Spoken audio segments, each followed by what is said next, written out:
ఈరోజు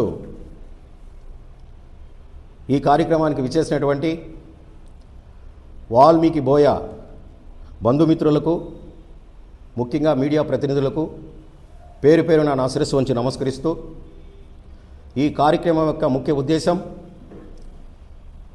వాల్మీకి బోయల అభివృద్ధి కోసం, వాల్మీకులు కోల్పోయినటువంటి ఎస్టీ పునరుద్ధరణ కోసం ఎన్నో ఏండ్లుగా ఎన్నో రాజీలేని పోరాటాలు చేస్తూనే ఉన్నాము. అయినా ఈ కేంద్ర రాష్ట్ర ప్రభుత్వాలు నిమ్మకు నీరెక్కినట్టు ప్రవర్తిస్తున్నాయి. ఎన్నికల ముందు హామీలు ఇస్తూ గెలిచాక చేతులు దులుపుకుంటున్నాయి. అదే మాకు జరుగుతున్నటువంటి అన్యాయానికి గుర్తించి ఈ నెల నవంబరవ తేదీన కర్నూలులో 2025 మందితో దృఢ సంకల్ప దీక్షకు మేము అందరూ రావాలని, రాజకీయాలకు అతీతంగా, కుల సంఘాలకు అతీతంగా ప్రతి అన్నమయ్య జిల్లా నుండి, చిత్తూరు జిల్లా నుండి ప్రతి ఒక్కరూ, వాల్మీకులు కుటుంబ సభ్యులు ప్రతి ఒక్కరూ తరలి మనకు రావాల్సిన ఎస్టీ పునరుద్ధరణకు విషయంలో ప్రతి ఒక్కరూ తోడ్పడాలని ఈ సభను ఏర్పాటు చేయడం జరిగింది.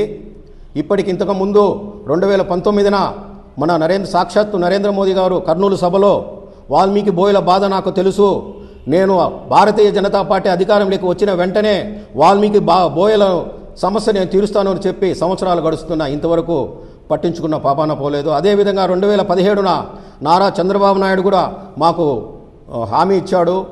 అది సత్యపాల్ కమిటీ, కారం శివాజీ కార్ల కమిటీ నివేదిక ఆధారంగా కేంద్రానికి కూడా సిఫారసు చేశారు. అదే ధోరణిలో ఇప్పుడు కూడా మన చంద్రబాబు నాయుడు గారు, కుటుంబ ప్రభుత్వం మాకు సహకరించవలసిందిగా వాళ్ళకి కృతజ్ఞతలు తెలియజేస్తున్నాం. మాకు జరుగుతున్నటువంటి అన్యాయాన్ని గుర్తించి మాకు రావాల్సిన న్యాయమైన చట్టబద్ధమైన ఎస్టీ పునరుద్ధరణ కల్పిస్తారని ఇప్పటికీ ఆశిస్తున్నాం. దానికోసమనే కర్నూలులో ఇప్పుడు మేము చేపడుతున్నటువంటి దృఢ సంకల్ప దీక్షకు ప్రతి ఒక్క వాల్మీకి హాజరై దీక్షను విజయవంతం చేయాలని కోరుకుంటూ, ప్రత్యేకంగా ఇక్కడ వచ్చినటువంటి ప్రతి ఒక్కరికి పేరు పేరున నేను పాదాభివందనాలు తెలియజేసుకుంటూ, జై వాల్మీకి, జై జై వాల్మీకి. ఈ కార్యక్రమం యొక్క ముఖ్య ఉద్దేశం వాల్మీకి బోయల కోసం చేపట్టినటువంటి దృఢ సంకల్ప దీక్షకు కర్నూలులో ఆంధ్రప్రదేశ్ వాల్మీకి బోయ సంఘం తరపున మా రాష్ట్ర అధ్యక్షులు బోయ కాంతినాయుడు గారి ఆదేశాల మేరకు ఈరోజు మనకి ఉన్నటువంటి మా రాష్ట్ర గౌరవ అధ్యక్షులు చిన్నరెడ్డి గారి అధ్యక్షతన, మన కొత్తూరు చిన్నరెడ్డి గారి, మన వాయిలపాడు విష్ణు గారు, మన ఎన్ మల్లికార్జున గారు, మన లక్ష్మీనారాయణ గారు, వీరందరి సమక్షంలో ఈరోజు మేము కరపత్రాలు విడుదల చేయడం జరిగింది.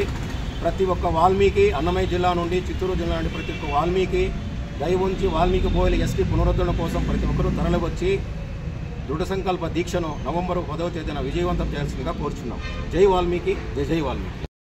ఆంధ్రప్రదేశ్ వాల్మీకి బోయ సంఘం ఆధ్వర్యంలో జరిగే వాల్మీకి బోయల దృఢ సంకల్ప ఉద్యమ దీక్షకై తరలి రండి.